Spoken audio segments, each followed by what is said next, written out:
Dapat bang i-block si ex?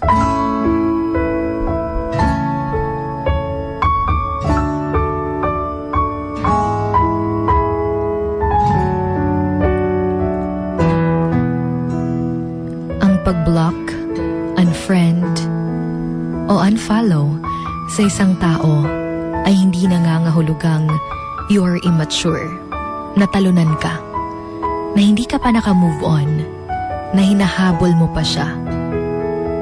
It is called self-respect.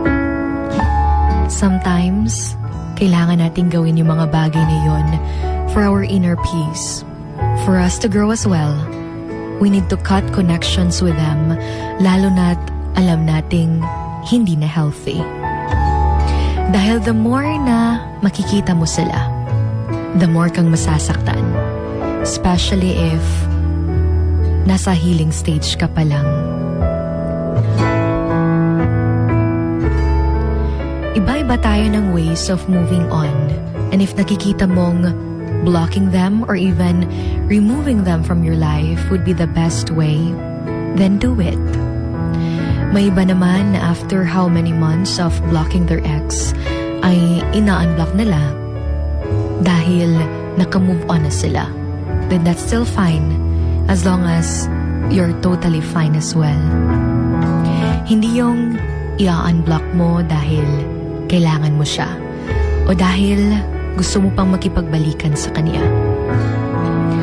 At kapag na-block mo na siya, huwag mo na siyang i-stalk using other accounts para lang makita mo kung kumusta na kaya siya, kung okay pa ba siya, kung okay na ba siya, kung may bago na ba siyang kasama, because it will never help you. At huwag na huwag maging bitter kapag nalaman mong may bago na siya, samantalang ikaw nasa process of moving on pa. Iba't iba tayo ng gusto. Iba't iba tayo ng paraan kung paano. You don't have to compete para lang sabihin niyang okay ka na. Because the moment that you decided na bitawan na siya, okay ka na sa panahong yun dahil nakalaya ka na. And that's a hard decision. But remember to never decide something if alam mong hindi ka pa fully healed.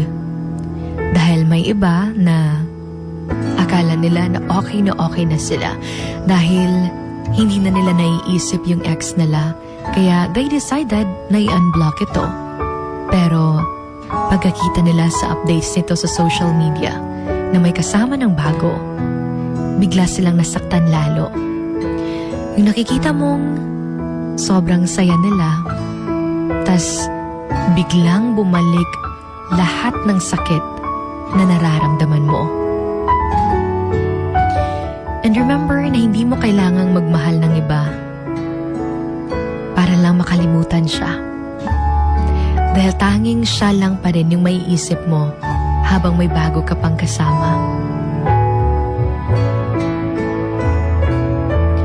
And wag na wag ding magparinig on social media para lang mailabas mo ang galit mo sa kanya.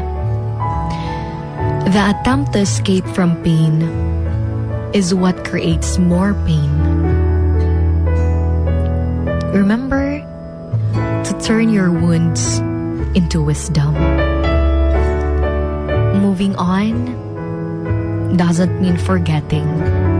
It means accepting and growing from the experience.